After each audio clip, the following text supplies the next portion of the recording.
Alors écoutez, moi je vais vous dire mon sentiment. C'est vrai que je suis un petit Parisien, mais qui se soigne.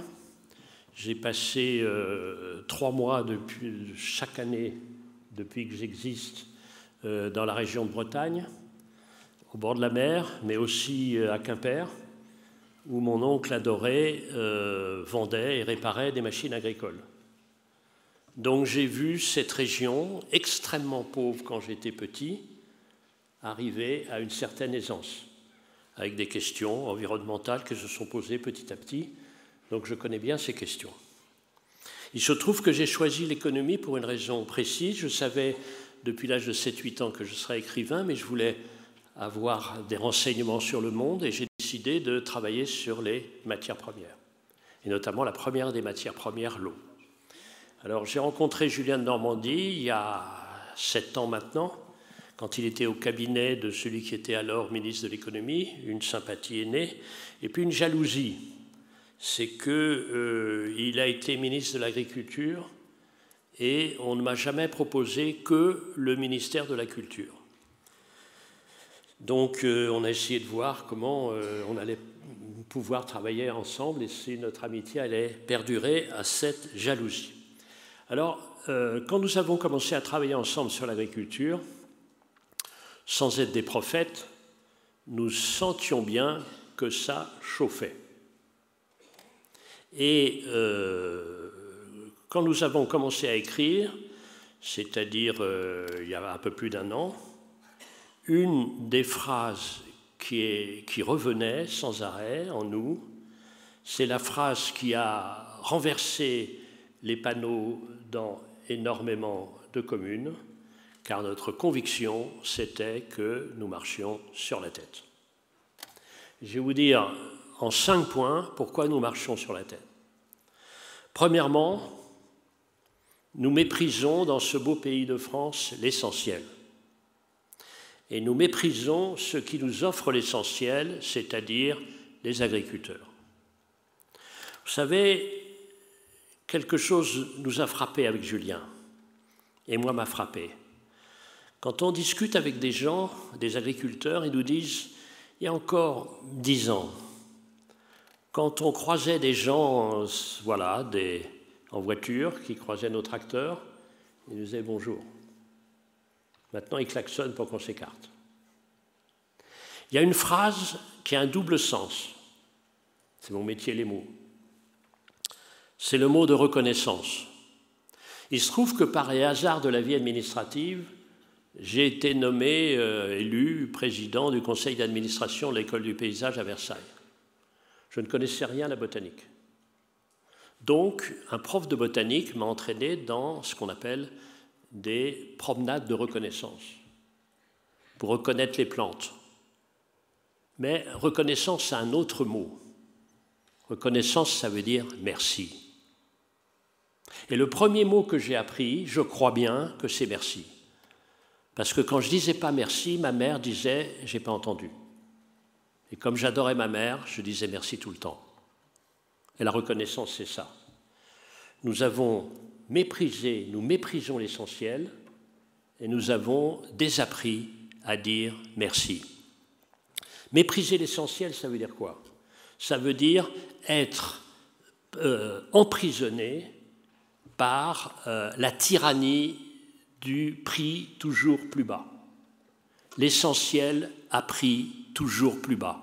Comme si on allait sauver le pouvoir d'achat en offrant de la nourriture toujours moins chère.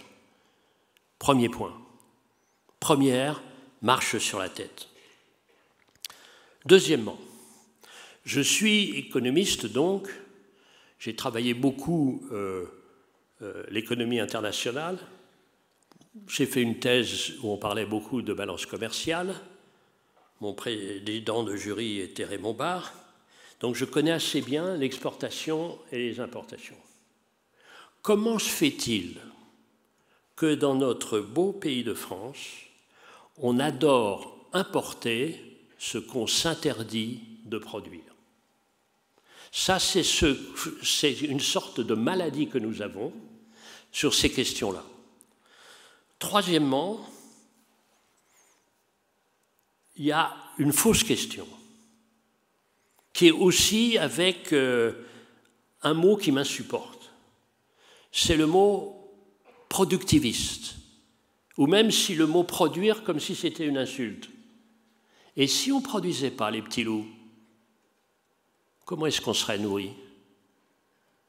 Qu'est-ce qui se passerait si on ne produisait pas? Mais heureusement qu'on produit. Heureusement qu'on produit pour nous et puis qu'on produit aussi pour d'autres pays qui n'ont pas la chance d'avoir notre patrimoine. Quand vous voyez quand même, ça c'est simple, qu'en France, qui est sans doute un des pays les mieux notés par Dame Nature, à la fois en climat à peu près tempéré et en diversité, quand vous voyez que dans notre beau pays de France, aujourd'hui, nous importons la moitié de nos fruits et légumes. Mais on est où là? On est où là? Qu'est-ce qu'on fait? Quel est ce gâchis? Alors c'est le gâchis qui est une sorte de maladie fâcheuse. Ce n'est pas seulement la mauvaise humeur générale chez nous, mais c'est de dire qu'on a tout et on fait comme si on n'avait rien. Donc cette question, elle est rajoutée, cette sorte de manie de se tirer des balles dans le pied. Et c'est aussi le quatrième point, c'est de dire, vous savez, les surtranspositions, c'est-à-dire les autres, même à l'intérieur de la communauté européenne, eh bien, on se met des blocages que les autres n'ont pas. Sur ces questions d'importation et sur la mauvaise nouvelle pour la santé, vous l'avez dit, j'ai l'immense honneur d'être au fauteuil de Louis Pasteur à l'Académie française, d'avoir travaillé comme un fou et de connaître 2-3 trucs maintenant en microbiologie. Je vais raconter cette histoire qui est arrivée à Julien de Normandie. Il était en poste comme attaché culturel en Égypte. Sa fille est malade. Il veut des antibiotiques. Il demande à sa nounou où est-ce que je peux trouver une pharmacienne pour avoir des antibiotiques. On dit pas de problème, allez au supermarché. Ah bon? Mais il n'y a pas d'antibiotiques. Non, non, achetez, vous trouverez du poulet. C'est du poulet brésilien, il y a plein d'antibiotiques. C'est ça l'importation. C'est ça l'importation. C'est ça se tirer une balle du pied. C'est ça marcher sur la tête. Vous voyez, c'est ça marcher sur la tête. Dernier point. Vous imaginez que je pourrais encore parler longtemps. Dernier point. Comment, dans le pays de Pasteur, dédaigner à ce point la science? Comment? Je ne supporte pas, on en parlait tout à l'heure, je ne supporte pas cette vision de l'agriculture. Je vais citer un nom, le photographe Depardon. À chaque fois qu'il y a un agriculteur, il a une seule dent, il a 200 ans, il marche à peine, il ne connaît rien à rien, et c'était mieux avant. Et quel con! C'est pas comme ça que ça marche. Dans quelle corporation, dans quel métier, dans quelle activité on s'est autant transformé? Moi, j'ai vu les unes après les autres toutes les révolutions agricoles. J'ai vu le machinisme arriver. J'ai vu en plus l'arrivée des premières molécules chimiques. Et je vois les préambules maintenant de ce qui va se passer avec la nouvelle révolution, nécessaire absolument et urgente. Donc c'est ça ces questions-là. Vous savez, il y a un point qu'on pourrait rajouter. C'est le point de souveraineté. Alors il se trouve que je connais assez bien cette affaire-là, parce que figurez-vous que l'être si doux que je suis est professeur à l'école de guerre, de géopolitique des fleuves. Mais je parle aussi de l'arme alimentaire. Et quand vous voyez que des pays comme l'Égypte, justement, ont arrêté de produire du blé, elles sont complètement dépendantes de la Russie. C'est ça l'arme alimentaire. Donc abandonner l'alimentation, c'est devenir au mieux des vassaux, au pire des esclaves. Alors comment agir maintenant? Comment agir? Je suis passionné par cette découverte de la luzerne. Pour être franc, je ne suis pas un luzernologue, mais je vais me soigner. Et vous allez être étonné de ma capacité sur une base d'ignorance absolue, ma capacité au bout d'un an, au prochain symposium, je ne vais pas parler simplement 10 minutes, mais je vais vous faire chier un bon bout de temps tellement j'en saurai sur la luzerne. vous verrez les petits loups. Et donc là-dessus, pourquoi? Parce qu'il faut une réconciliation. Évidemment, comment dans ce pays de France, on a une telle déchirure, non pas seulement entre les villes et les campagnes, mais entre l'agriculture et ce qu'elle nourrit. C'est insupportable, cette réconciliation, elle est urgente. Comment? D'abord, en admettant la coexistence des agricultures. Dans les discussions que je vois avec la plupart des agriculteurs, et je sais si je les vois, et de plus en plus ces temps-ci, ils font tous 5, 6, 7 métiers. Il y a un S agriculture. Il faut bien voir, ce n'est pas le ministère de l'agriculture, c'est le ministère des agricultures, et c'est cette coexistence entre les différentes agricultures qui donne ce dynamisme formidable. Je vais prendre l'exemple de mon métier à moi, qui est l'eau. Quand on me dit alors, est-ce que tu es pour les réserves, les bassines, etc., j'ai dit, où les petits loups? Oh là là. Si vous dites bassine, vous êtes mort. Parce que ça veut dire fuite urinaire, machin, etc. Non. Dites réserve. Et dites-moi où. Et dites-moi quand. Et je vous dirai à quel endroit c'est possible, à d'autres c'est néfaste. Et je verrai aussi, pas seulement la géographie, mais l'histoire. Regardez, Sainte-Soline, les Deux-Sèvres. Juste à côté, la Vendée. Sainte-Soline, tout le monde se bat. Parce qu'il n'y a pas dans les Deux-Sèvres cette formidable habitude de se parler, de travailler ensemble. Moi, je suis, comme on dit, social-démocrate, la gauche, a priori, la Vendée, le Puy du Fou, c'est pas ma famille. J'adore la Vendée. C'est un lieu formidable de dynamisme économique, pas seulement pour le Vendée Globe, mais aussi parce qu'ils se parlent. Et il y a des réserves partout qui vont bien. C'est possible, parce qu'on a appris à se parler. Et ça vaut pour la Luzerne, mais ça vaut pour l'eau aussi. Dites-moi, comment vous gérez l'eau? Au profit de qui? À quel prix? Et avec quel terme d'horizon? Je vous dirai à quelle société vous appartenez. Donc l'eau, c'est le réservoir, c'est le miroir. Pas pour voir sa gueule, mais pour savoir à quelle société on appartient maintenant et on appartiendra dans le futur. Évidemment, la science et les techniques.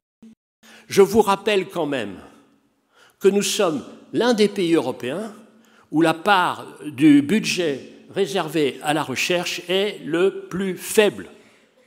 Dans le pays de Descartes et de Pasteur. Ce n'est pas possible. Alors on ne trouve pas à tous les coups, mais évidemment il faut chercher. C'est vrai que j'ai été choqué par le mot « pause » du plan Écophyto, mais c'est l'inverse qu'il faut faire. Évidemment pas s'arrêter. Redoubler d'efforts, car il faut faire les deux en même temps. Je ne vais pas entrer dans les détails, je ne vais pas faire de politique, je ne suis pas un adepte forcené du « en même temps ». On voit d'ailleurs que quand on est un adepte forcené du « en même temps » politique, il y a quelques difficultés pour fabriquer un gouvernement, c'est une autre affaire. Vous voyez ce que je veux dire? Mais en tout cas, le « en même temps », il est nécessaire. C'est-à-dire, il faut en même temps et au même rythme, nourrir, c'est-à-dire produire, et ne pas dévaster la santé, dévaster notre souveraineté, c'est-à-dire protéger. Nourrir, c'est-à-dire produire, et protéger, c'est-à-dire ne pas dévaster. Dernier point, qui est un point grave, c'est une question pour laquelle je n'ai pas de réponse. Je prends les questions d'eau, qui sont ma référence toujours, la première des matières premières. Vous avez un élu qui a le choix entre réhabiliter les réseaux ou créer une nouvelle usine de production d'eau potable. Il lui faut énormément de vertus pour ne pas choisir la production nouvelle d'eau potable, parce qu'il aura la presse, il y aura les petits-enfants joyeux sous le robinet, alors que s'il réhabilite les réseaux, ça fera des travaux qui ennuient tout le monde, etc. La question posée est la suivante. Étant donné les transitions qui sont nous-mêmes, qui sont les nôtres devant nous, obligées, est-ce que la démocratie est capable d'y faire face? Pour une raison précise, la démocratie est prise en otage par le court terme, de façon saine, parce qu'il y a l'alternance, de façon malsaine avec tous les réseaux sociaux. Comment dans nos sociétés, donner de la valeur au long terme? Et là, je prends, dans la langue française, les deux sens du mot « temps », le temps qui fait, et le temps qui passe. Je vous remercie.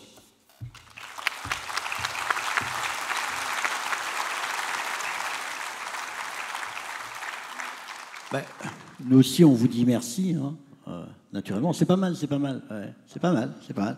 Nous voilà en avance maintenant, comme on fait là. C'est marrant parce que finalement, vous avez fait un passage de témoin avec Philippe de Sertine, qui était notre dernier grand témoin il y a 4 ans, qui avait évoqué notamment le besoin de donner envie notamment aux jeunes.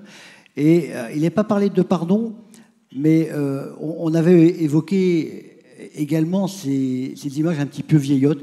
Il suffit de regarder certaines modes de beurre où vous avez la fermière dans la cour qui balance des grains.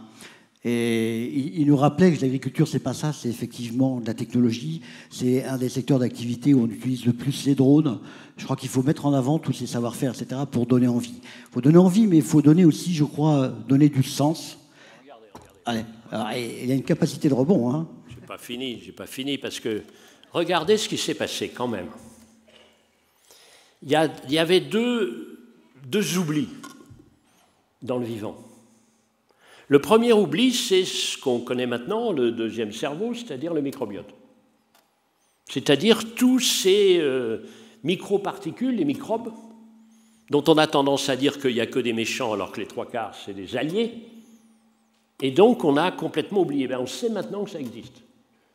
La science. Mais il y a 10 ans, on n'en parlait pas. Comment ça se passe? Et puis, il y a le sol, qui est le grand oublié. Le sol, ce n'est pas seulement un truc sur lequel on marche en s'en foutant complètement. Et moi, j'apprends jour après jour des choses sur le sol, cette magie du sol. Et le sol, c'est à la fois le drame si on le laisse mourir, et la solution si on lui donne toutes les chances de se reconstituer. Et je deviens fou des champignons. Pas hallucinogène, j'en ai pas besoin, parce que je suis déjà assez fou comme ça, mais tout ce qui se passe, le lien des champignons, qui sont, grâce à leurs filaments, des formidables alliés des racines pour aller récupérer les aliments un peu partout dont la plante a besoin. Donc ça, c'est une solution. Et ce qui est extraordinaire, cette formidable perspective ouverte par la science, alors on croyait tout savoir, c'est faux. On ne sait encore rien. Et ça s'appelle la vie.